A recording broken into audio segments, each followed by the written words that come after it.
Apocalypse chapitre 1er. Ça commence par cette parole. La révélation de Jésus. Amen. Vous savez pourquoi nous avons autant de problèmes? Savez-vous pourquoi nos églises sont si malades? Pourquoi il y a autant de divisions? Autant de gens qui se font la guerre les uns contre les autres? Bien sûr, il y a le fait que nous sommes en guerre contre Satan. Satan a ses enfants dans nos églises aussi qui viennent pour nous attaquer. Ça, ok, la parole en parle, nous le savons. Mais il y a aussi une des raisons aussi, c'est parce que il y a un manque, il y a une absence. Le Seigneur n'est pas révélé, littéralement. Donc, il y a une absence totale de la révélation de Yeshua, de Jésus-Christ. Et c'est quand même assez particulier. Vous savez, le premier livre de la Bible commence par « Au commencement ». Voyez? Ça, c'est Genèse, au commencement. Littéralement, l'entête, ou encore Bereshit. Au commencement. Dieu commence toujours quelque part. Et le dernier livre de la Bible commence par la révélation. Au commencement, la révélation. Alléluia. Il est l'alpha et l'oméga. Donc, on peut comprendre par au commencement, il y avait la révélation. Au commencement. Il ne peut pas y avoir de commencement sans révélation. Ce n'est pas possible. Je m'explique. Une histoire d'amour ne peut pas commencer si les deux personnes, hommes et femmes, bien sûr, ne se sont pas, n'est-ce pas, rencontrés ou entendus. Il faut que tu entendes la voix de l'autre. Quand on entend la voix de quelqu'un, on peut se dire, oh là là, sa voix est tellement douce, ça peut vous interpeller, ça peut vous toucher. Ou il faut voir aussi la personne. Donc, sans la révélation, il n'y a pas de commencement. Sans la révélation de Jésus, il ne peut pas y avoir de commencement de la vie chrétienne. Ce n'est pas possible. Seigneur, ouvre notre entendement spirituel afin que nous comprenions ta parole.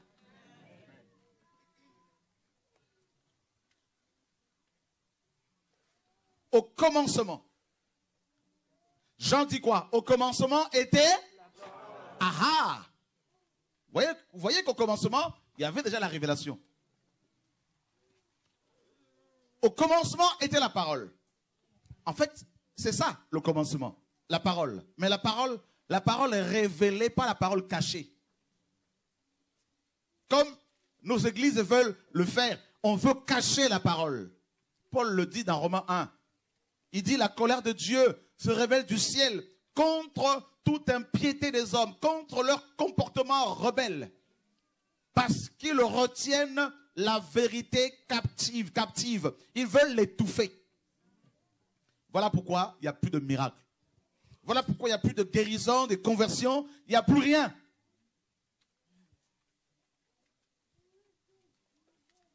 Vous avez vu?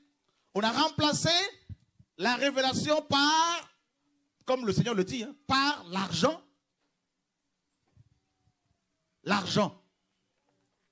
Des gens deviennent prédicateurs pour avoir un salaire. Des gens deviennent pasteurs pour avoir un salaire et une retraite à la fin. Laissez-moi vous dire, un vrai pasteur ne prendra jamais de retraite. Amen. Parce que Caleb avait 80 ans et il était toujours dans l'onction. Il était toujours un conquérant, un guerrier. Alléluia. Amen. Seigneur, ouvre notre entendement. C'est un message prophétique qui va vraiment aider beaucoup. Un vrai prédicateur, un vrai homme de Dieu, femme de Dieu, un vrai chrétien ne sert pas Dieu par intérêt. Jamais. Jamais. Parce que son commencement, c'est la parole. La parole était avec Dieu et la parole était Dieu. Je dirais la parole est Dieu.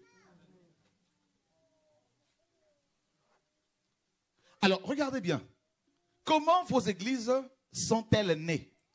Est-ce qu'elles sont nées suite à la parole révélée, à une pensée que Dieu a révélée, ou parce qu'il y a eu autre chose? Comment ton couple a-t-il été fondé, bâti?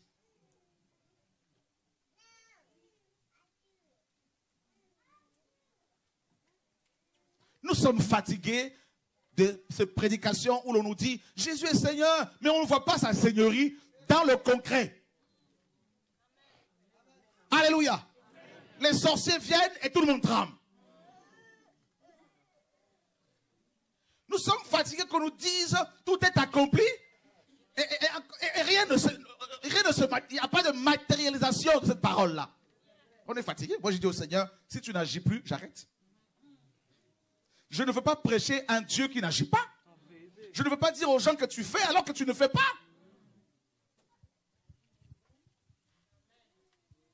Pierre marche, son ombre, Dieu l'utilise pour guérir les malades.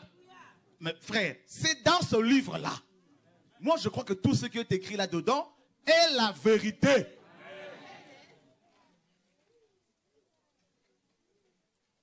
Nous sommes fatigués de cette école théologique où les gens, ils rentrent là-bas avec l'onction, ils sortent de là avec des raisonnements.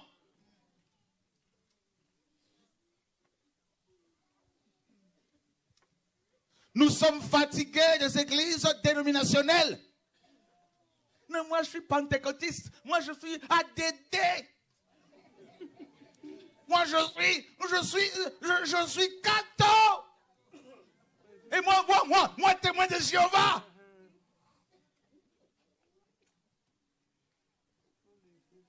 Vous avez déjà vu au ciel tous ces noms-là? Je suis quand même étonné de voir que dans la Bible, tout ça n'existait pas.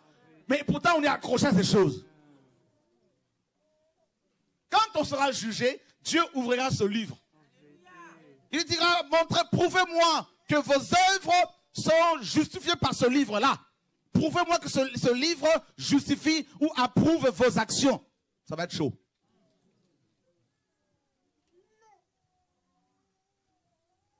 Alléluia. Amen. Le commencement, c'est là que ça coince, le commencement. Le commencement.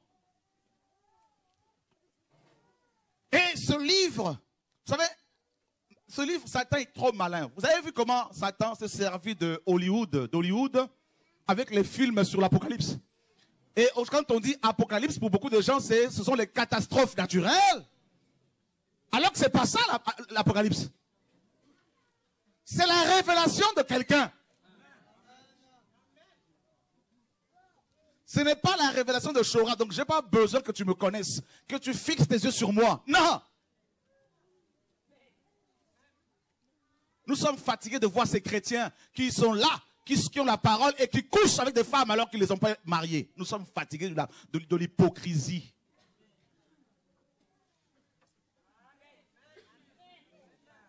Nous sommes fatigués de ces sœurs que vous êtes, qui viennent à la prière et qui vont se faire draguer par des hommes qui sont là et demain on les voit en train de coucher.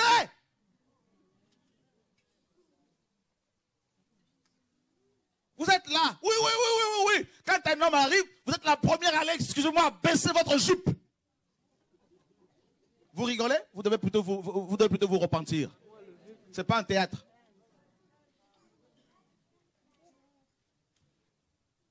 Parce qu'en enfer, vous n'allez pas rire comme ça.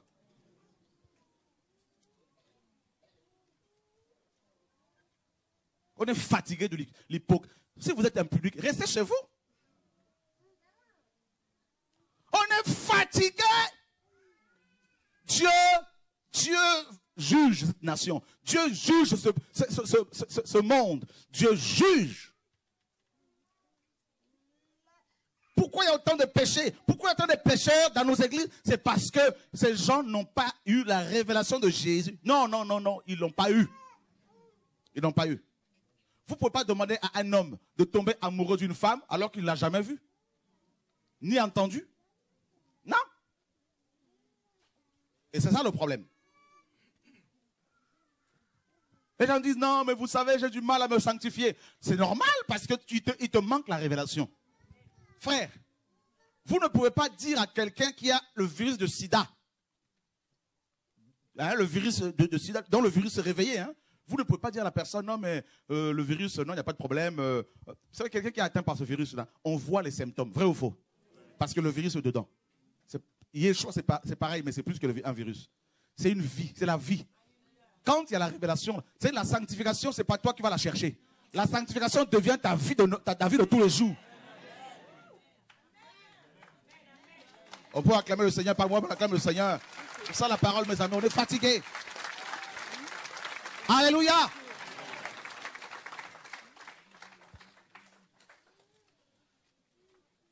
Le problème, c'est ça, la révélation. Quand on a la révélation de Dieu, on ne demande même pas aux gens de venir collaborer avec vous. Non. Un chrétien, un pasteur, un prédicateur qui vous dit, venez travailler avec moi, quittez-le. Moïse n'a pas cherché Aaron. C'est Dieu qui a parlé à Aaron.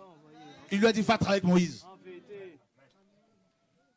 Révélation, apocalypsis, du grec, révélation, qui vient du verbe apocalypto, qui veut dire révéler.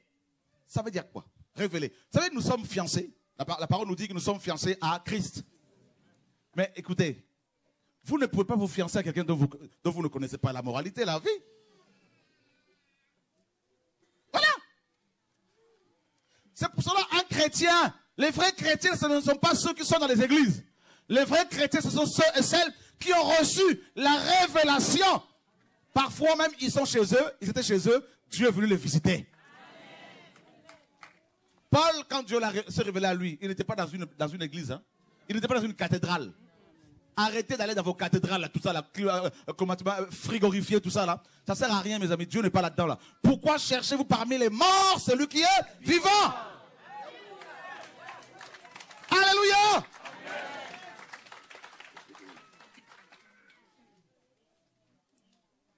Notre christianisme est malade. Nous avons beaucoup de docteurs. Nous avons beaucoup de prophètes. Notre génération, comptabilise un nombre, mes amis, un grand nombre de prophètes. Rien que la Côte d'Ivoire, hein, sur 100 prédicateurs, il y a au moins 95 prophètes. Prophétesses également. Ne rigolons pas. Notre génération, vous allez à Kinshasa, vous allez en Russie, vous allez en Allemagne, vous allez en France. Eh bien, vous avez tellement de bishops aux Antilles, n'en parlons pas. Il y a même des pasteurs qui font de la prison aux Antilles actuellement. Là. Escroquerie, viol, hein, détournement d'argent. Alléluia! Et on ne veut pas que je parle.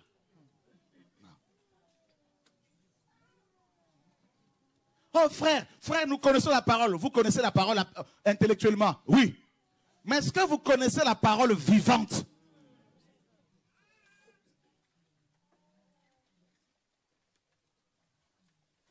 On dit frère, es-tu marié? Oui, non, oui, je suis marié. Est-ce que tu es marié? Oui, je suis marié. T'es sûr que tu es marié? En fait, on va le faire bientôt. Alléluia! Révélation de Jésus que Dieu lui a donné. Ici, il est question de Yeshua, homme. Que le Père lui a confié ses révélations. Pourquoi? Regardez bien.